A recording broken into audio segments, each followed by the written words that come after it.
Aktivitas pembelajaran numerasi untuk seni budaya kelas 8. Nah, di sini kami dari kelompok 4 yang beranggotakan Erastus, Saputra Zendrato, Luciana Jasmine Latifah, Neva Zahira, Tristania Aura Ramadhani, Yayang Pranata. Oke, yang pertama, informasi modul yang diberikan penguatan numerasi. Mata pelajaran seni rupa kelas 8 semester genap ganjil modul model. Nah, untuk kompetensi dasarnya yang 3.1, di mana memahami unsur, prinsip, teknik, dan prosedur menggambar menggunakan model dengan berbagai bahan. Untuk indikator pencapaiannya, yang pertama, mengidentifikasi unsur-unsur gambar model, garis, bentuk, warna gelap terang dalam kaitannya dengan konsep pengukuran dan proporsi.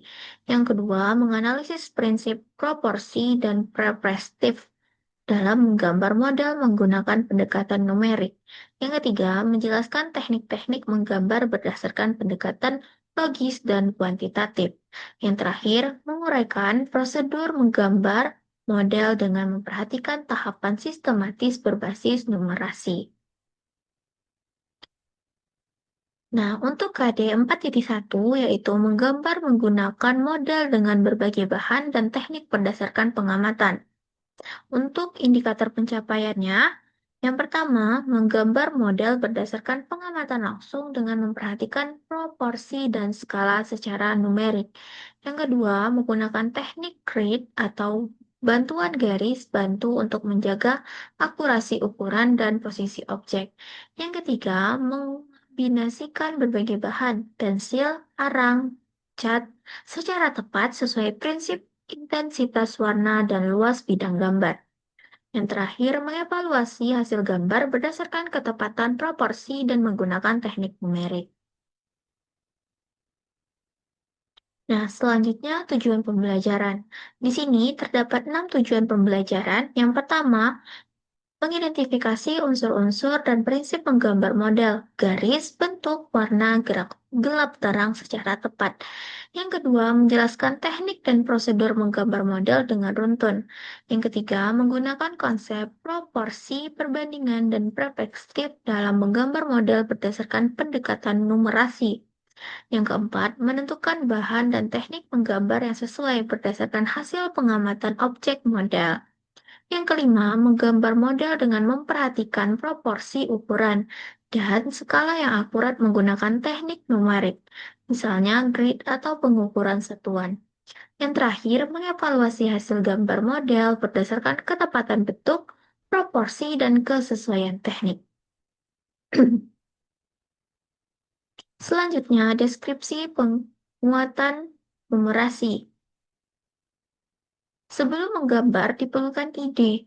Nah, untuk mewujudkan ide, dibentukkan pertimbangan numerasi yang mencakup kesadaran ruang seperti ukuran kertas, alat gambar yang digunakan, pensil, kuas cat, serta bahan lain yang memiliki sifat berbeda. Dalam menggambar model, penyusunan komposisi membutuhkan pertimbangan bentuk, ukuran, dan skala agar gambar tampak seimbang dan enak dilihat. Numerasi digunakan untuk membandingkan antara objek yang satu dengan lainnya dalam bidang gambar. Penempatan objek, pembagian ruang gambar, dan pencahayaan dilakukan dengan memperhatikan proporsi, ukuran, dan komposisi numerik secara cermat. Dalam menggambar model, pengukuran digunakan untuk mendapatkan bentuk dan ukuran objek secara akurat. Satuan tidak baku seperti ruas jari, panjang pensil, atau grid bisa digunakan untuk mengukur panjang, tinggi, dan jarak antar objek. Hal ini membantu peserta didik dalam menentukan perspektif dan proporsi yang sesuai. Selanjutnya, simetri dan keseimbangan juga merupakan bagian penting dalam numerasi visual. Gambar model yang profesional memperhatikan keseimbangan antara sisi kiri dan kanan, atas dan bawah. Ketidakseimbangan dapat dimaknai sebagai gaya ekspresif. Namun, tetap perlu dikontrol dengan mempertimbangkan numerik. Aspek numerasi lainnya adalah dalam pengelolaan alat dan bahan. Peserta didik perlu memperkirakan kebutuhan alat, bahan, dan biaya berdasarkan teknik yang dipilih. Misalnya, menggambar dengan pensil lebih hemat dibanding cat air atau media kain. Jadi, secara ringkas, unsur-unsur numerasi yang disematkan. Yang pertama, perkiraan biaya membuat gambar menggunakan operasi hitung sederhana. Yang kedua, mengidentifikasi bentuk dan proporsi objek gambar secara visual dan geometris. Yang ketiga, menggunakan satuan ukur tidak baku seperti ruas pensil atau jangka sederhana. Yang keempat, pengukuran dan pembagian ruang gambar berdasarkan skala dan proporsi. Yang kelima, mengidentifikasi keseimbangan dan simetri dalam menggambar objek. Yang keenam, menggunakan grid atau alat bantu lain untuk menggambar secara presisi. Nah, selanjutnya ada tuntutan numerasi.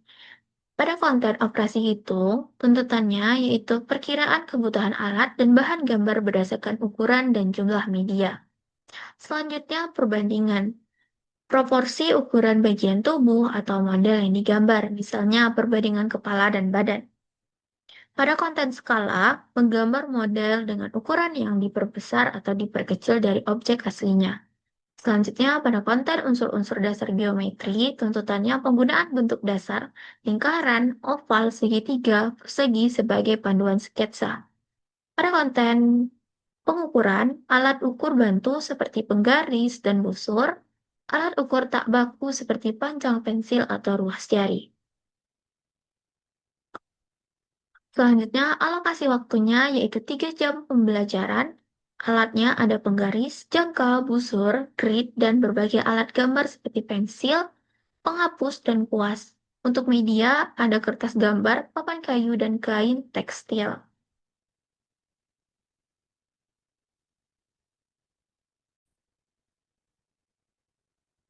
Oke, baiklah, selanjutnya saya akan menjelaskan mengenai aktivitas kedua di pembelajaran pertama, yaitu menggunakan konsep proporsi, perbandingan, dan perspektif dalam menggambar model, yaitu gelas dan botol, berdasarkan pendekatan numerasi. Untuk deskripsi aktivitas modulnya, pada modul ini peserta didik membahas konsep dasar menggambar model, seperti menggambar benda-benda sederhana, yaitu gelas, botol, dengan memperhatikan bentuk nyata. Fokus utamanya adalah bagaimana menggunakan prinsip proporsi, yaitu perbandingan ukuran bagian-bagian, lalu konsep perbandingan, yaitu perbandingan antara dua atau lebih benda, dan perspektif, yaitu jarak dan sudut pandang. Nah, eh, ketiga konsep itulah yang menghasilkan gambar yang akurat dan sesuai dengan pengamatan. Lalu peserta didik ini akan mengamati benda secara langsung, kemudian mencoba menggambar ulang dengan pendekatan yang memperhatikan ukuran relatif antar objek dan posisi objek terhadap sudut pandang mereka, sudut pandang siswa.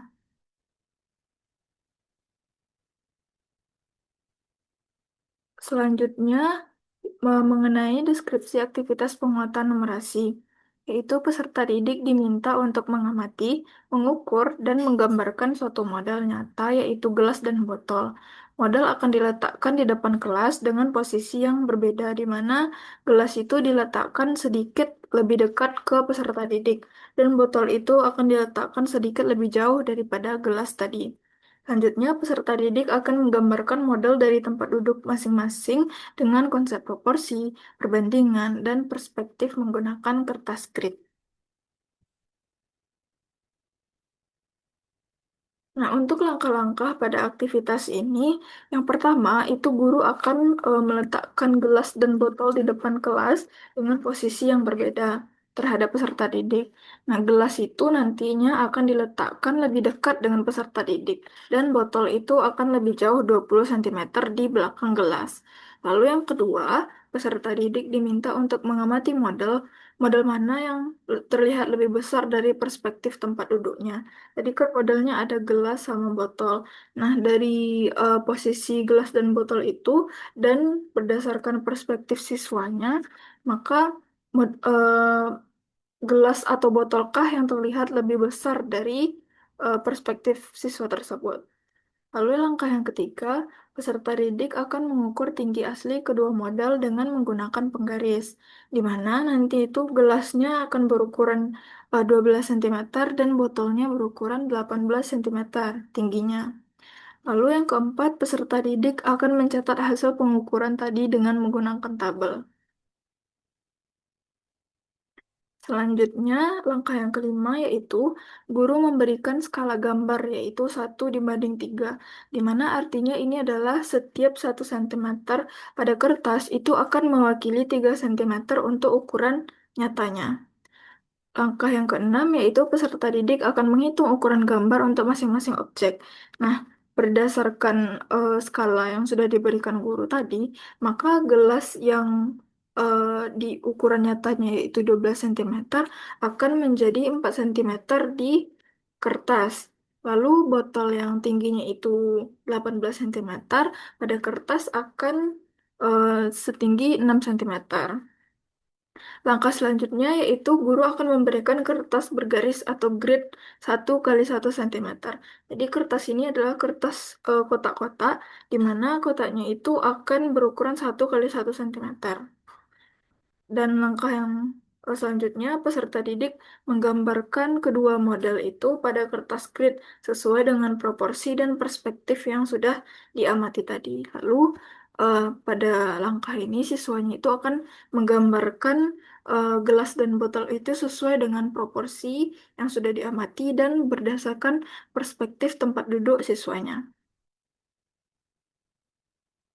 Lalu, setelah peserta didik ini menyelesaikan gambar dari kedua model tersebut, maka siswa itu akan diminta untuk menjawab pertanyaan-pertanyaan berikut.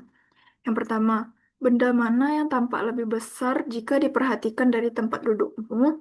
Soal yang pertama ini akan menggiring siswa untuk berpikir pada tempat duduk yang ia duduki itu, benda mana yang terlihat lebih besar. Pertanyaan yang kedua, jadi mengapa benda yang lebih dekat terlihat lebih besar meskipun ukurannya lebih kecil? Nah, dari soal pertama tadi kan didapatkan nanti siswa itu kesimpulan bahwa benda yang lebih dekat itu adalah gelas karena gelas lebih dekat dari tempat duduk siswa tersebut. Nah, pertanyaan kedua itu, kenapa si gelas itu terlihat lebih besar dari tempat duduk si siswa? Padahal ukuran gelas itu lebih kecil daripada botol. Nah, untuk soal yang ketiga yaitu bagaimana cara kamu mengubah ukuran gelas agar tampak lebih besar dalam gambar, meskipun ukurannya lebih kecil daripada botol. Nah, pertanyaan ini tuh menanyakan strategi siswa tersebut gimana biar si gelasnya itu akan lebih tampak lebih besar daripada botol, meskipun di ukuran aslinya gelas itu sebenarnya lebih kecil daripada botol. Pertanyaan yang keempat yaitu berapa tinggi model digambar jika skala yang kita gunakan adalah 1:2. Tadi kan skala yang digunakan pada aktivitas itu adalah 1:3.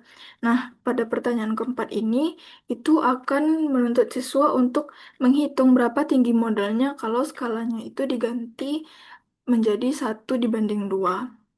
Lalu pertanyaan terakhir yaitu, apa yang terjadi jika kamu tidak menggunakan skala atau memperhatikan proporsi dalam menggambar model? Nah, pertanyaan ini akan eh, menggiring siswa itu bahwa ketika kita tidak menggunakan eh, konsep skala dan proporsi dalam gambar, maka nanti gambar yang kita hasilkan itu tidak tidak akan rapi gitu. Bahasa lain itu dia abstrak dan tidak rapi. Nah, jadi melalui aktivitas ini, peserta didik itu akan memperoleh pengalaman bahwa proporsi itu membantu menjaga keseimbangan visual dalam menggambar. Perbandingan ukuran antar objek itu sangat penting untuk realisme gambar. Lalu perspektif berperan dalam menggambarkan ke dalam ruang dan posisi objek terhadap pengamat. Selanjutnya, skala dan grid itu adalah alat bantu numerasi yang memperkuat ketepatan visual dalam karya seni. Nah, jadi peserta didik itu akan memahami bahwa menggambar model bukan hanya soal kemampuan visual, tetapi juga melibatkan perhitungan logis, penggunaan alat bantu matematis, serta pengamatan kritis terhadap objek yang menjadi model. Mungkin sekian dari saya. Terima kasih. Baik, terima kasih. Saya Neva Zahira akan melanjutkan presentasi mengenai aktivitas 1 di pembelajaran kedua.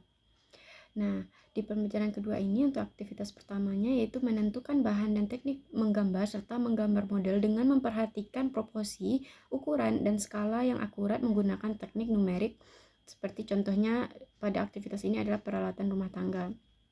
Nah, untuk deskripsi aktivitas modul, pada aktivitas ini peserta didik akan mengamati dan menggambar model peralatan rumah tangga seperti sendok, teko, atau wajan.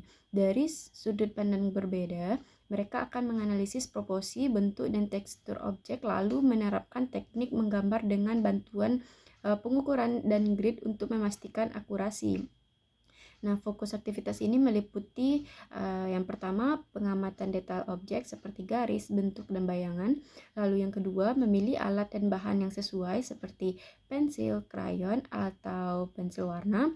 Lalu yang ketiga penerapan teknik numerik seperti grid atau pengukuran untuk menggambar proporsi yang tepat. Nah, aktivitas ini mendorong peserta didik untuk menyesuaikan sketsa berdasarkan pengamatan visual serta menghubungkan perubahan visual dengan pengukuran dan proporsi yang nyata.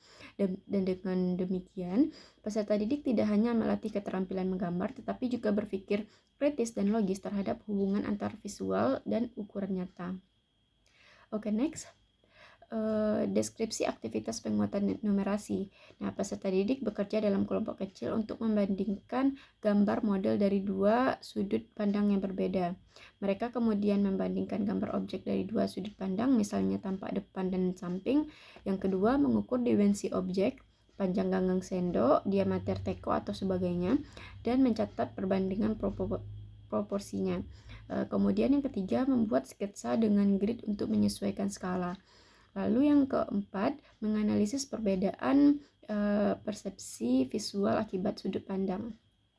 Nah, penguatan numerasi ini muncul ketika peserta menggunakan alat ukur sederhana, penggaris atau jangka, menerapkan konsep skala secara mandiri, misalnya 1:2, dan membuat anotasi untuk menjelaskan perbandingan antar bagian gambar, misalnya panjang gagang itu 2 kali lebar panjang sendok. Next. Untuk langkah-langkah aktivitasnya, yang pertama itu mempersiapkan model. Nah, guru mempersiapkan peralatan rumah tangga seperti sendok kayu atau panik kecil atau ember plastik dan sebagainya. Nah, kemudian setiap kelompok memilih satu objek dan mengamatinya dari sudut pandang depan dan samping. Lalu yang kedua itu pengamatan dan analisis visual, di mana peserta didik mencatat garis utama berupa lengkungan gagang sendok atau berupa lingkaran panik dan sebagainya. Lalu peserta didik mencatat perubahan bentuk akibat sudut pandang, misalnya lingkaran panik tampak oval dari samping. Lalu selanjutnya peserta mencatat area bayangan dan tekstur, misalnya pegangan sendok yang agak kasar. Lalu untuk langkah yang ketiga, membuat sketsa dengan grid. Nah, peserta membuat grid di kertas misalnya dengan contoh 2x2 cm. Lalu mereka membuat sketsa di atas grid menyesuaikan ukuran objek dengan peta grid. Contohnya jika panjang sendok 15 cm dengan skala 1:3, nah gambar sendok harus 5 cm. Next, untuk langkah aktivitas yang keempat, pengukuran dan proporsi. Nah, di sini mengukur objek asli, misalnya contoh diameter panik itu sama dengan 10 cm dan tingginya 8 cm. Lalu peserta didik itu menuliskan perbandingan proporsi di sketsa dengan contoh tinggi panik itu 0,8 dikali diameternya. Lalu selanjutnya untuk anotasi dan presentasi, di mana pada bagian ini menambahkan catatan pada gambar seperti panah untuk menunjukkan bagian yang berubah bentuk, lalu tabel perbandingan untuk ukuran asli dengan ukuran gambar. Lalu selanjutnya peserta didik mempresentasikan kelompok tentang temuan perbedaan sudut pandang dan tantangan menggambar.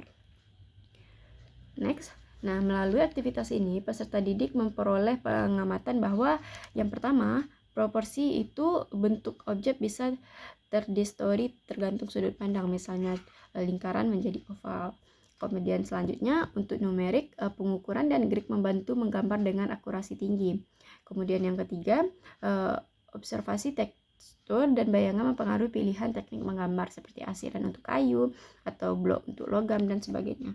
Nah, contoh alternatif lain selain yang dicontohkan di atas itu seperti sendok kayu, itu berupa analisis lengkung ganggang dan bentuk kepala, atau panci kecil itu fokus pada proporsi tinggi dengan diameter, terus garpu amati jarak antara gigi dan perspektif logam. Oke, sekian dari saya. Terima kasih. Baiklah, saya akan menjelaskan atau mempresentasikan mengenai pembelajaran 2 aktivitas 2 dengan tujuan pembelajarannya, yaitu menggunakan grid atau alat bantu lain untuk menggambar secara presisi. Nah, dari deskripsi aktivitas modul, pada modul ini peserta didik itu mempelajari teknik menggambar dengan menggunakan grid atau kotak bantu atau alat bantu lainnya guna mencapai presisi dalam bentuk dan proporsi gambar. Peserta didik akan menggambar objek sederhana seperti gelas, botol, buah, atau benda sehari-hari lainnya dengan bantuan garis grid untuk mempermudah pengamatan dan penempatan bagian objek secara akurat. Jadi fokus kegiatan ini adalah melatih keterampilan observasi, ketelitian peserta didik dalam membandingkan ukuran dan posisi. Jadi dengan menggunakan grid itu peserta didik bisa membagi objek-objeknya ke dalam bagian-bagian kecil, kemudian menggambarnya secara bertahap agar gambar yang dihasilkan lebih proporsional dan sesuai dengan bentuk aslinya. Lalu aktivitas ini dimulai pastinya dengan mengamati objek secara langsung, kemudian menggambar referensinya, lalu membuat grid peserta pada kertas gambar dan objek referensi. Selanjutnya peserta didik itu menggambar dengan memperhatikan posisi dan ukuran tiap bagian objek berdasarkan petunjuk grid. Oke, selanjutnya itu adalah deskripsi penguatan numerasi. Nah, dalam aktivitas ini, peserta didik diminta untuk mengamati dan mengukur objek nyata berupa gelas dan botol yang diletakkan di depan kelas dengan posisi berbeda. Gelas ini diletakkan lebih dekat dengan peserta didik, sedangkan botol sedikit jauh lebih jauh. Peserta didik melakukan pengamatan dari tempat duduk masing-masing untuk membandingkan ukuran relatif, proporsi, dan jarak antar objek secara visual. Mereka kemudian mencatat hasil pengamatan dalam bentuk sketsa atau catatan numerik sederhana seperti perbandingan tinggi dan lebar antar objek. Setelah mereka melakukan pengamatan dan pengukuran, lalu peserta didik menggambarkan kedua objek menggunakan kertas grid sebagai alat bantu. Dengan menggunakan kotak-kotak pada kertas grid, peserta didik itu bisa melatih kemampuan dalam memahami skala, perbandingan ukuran, dan penempatan objek, keterampilan numerasi melalui penerapan konsep proporsi, rasio dalam kegiatan menggambar yang kontekstual dan bermakna.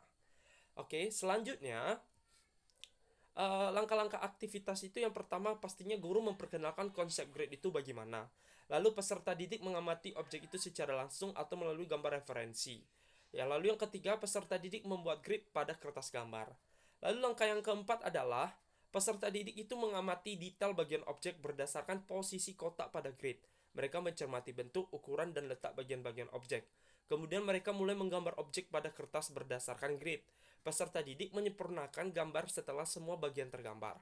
Lalu, peserta didik melakukan refleksi atau diskusi. Oke, nah,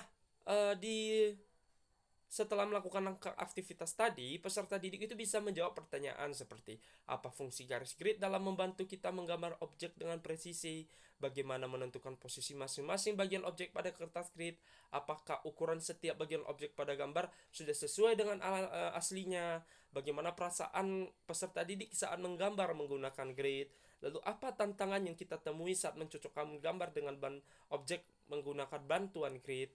Lalu bagaimana memastikan bahwa proporsi objek itu sesuai saat memindahkannya dengan kertas. Lalu jika kamu menggambar tanpa menggunakan grid, menurutmu bagaimana hasil gambarmu? Apakah akan berbeda?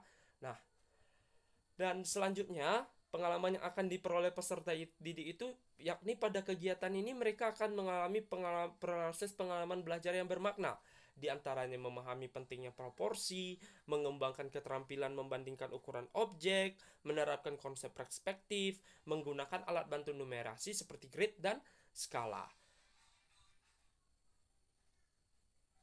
Oke, demikianlah yang bisa saya sampaikan. Saya kembalikan kepada Yayang. Selanjutnya ada asesmen. Yang pertama, rubrik penilaian keterampilan numerasi. Nah, pada keterampilan penalaran matematika, yang pertama, peserta didik memahami keterampilan matematika yang dibutuhkan. Yang kedua, peserta didik menggunakan strategi yang sesuai untuk menemukan jawaban pada aspek numerasi. Yang ketiga, peserta didik mencapai solusi yang benar. Yang keempat, peserta didik dapat menjelaskan bagaimana jawaban didapat. Pada keterampilan penggunaan alat matematika, peserta didik memilih alat yang sesuai dengan permasalahan. Yang kedua, peserta didik dapat menjelaskan alasan pemilihan alat. Yang ketiga, peserta didik menggunakan alat dengan sesuai. Yang keempat, peserta didik mendapatkan hasil penggunaan alat yang akurat atau tepat.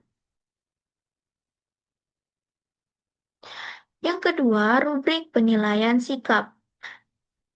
Pada sikap yang dinilai yang pertama, peserta didik memahami keterampilan matematika yang dibutuhkan. Yang kedua, peserta didik menggunakan strategi yang sesuai untuk menemukan jawaban pada aspek numerasi. Yang ketiga, peserta didik mencapai solusi yang benar. Yang keempat, peserta didik dapat menjelaskan bagaimana jawaban didapat. Yang terakhir, peserta didik segan dan sering mencari bantuan atau persetujuan untuk ide mereka. Nah, yang ketiga, penilaian diri peserta didik. Lingkari satu atau lebih yang menggambarkan bagaimana perasaanmu ketika sedang mengerjakan tugas. Selanjutnya, peserta didik dapat menambahkan kata lain pada daftar yang menjelaskan perasaanmu. Lingkari kata satu atau lebih yang menggambarkan tugas tersebut. Selanjutnya, peserta didik dapat menambahkan kata lain pada daftar yang menjelaskan perasaanmu. Selanjutnya ada refleksi. Pada kegiatan lingkungan belajar, yang dinilai yang pertama, saya sudah mendorong keterlibatan aktif dalam pembelajaran numerasi dalam mata pelajaran saya. Yang kedua, saya sudah menciptakan lingkungan belajar yang mendukung dan menantang yang menghargai pembelajaran numerasi. Pada kegiatan perencanaan, saya sudah memanfaatkan peluang belajar numerasi ketika merencanakan dalam mata pelajaran saya. Yang kedua, saya sudah menunjukkan kesediaan untuk bekerja dengan guru matematika dalam merencanakan pengalaman belajar numerasi. Yang ketiga, saya sudah menentukan kebutuhan belajar peserta didik dalam numerasi untuk membantu perencanaan dan implementasi pengalaman belajar. Selanjutnya, pada kegiatan pelaksanaan yang dinilai yang direfleksi, saya sudah menunjukkan strategi pengajaran yang efektif untuk mengintegrasikan pembelajaran numerasi di mata pelajaran saya.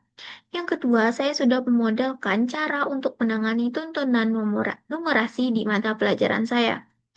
Pada kegiatan penilaian, saya sudah memberikan kesempatan kepada semua peserta didik untuk menunjukkan pengetahuan numerasi dalam mata pelajaran saya.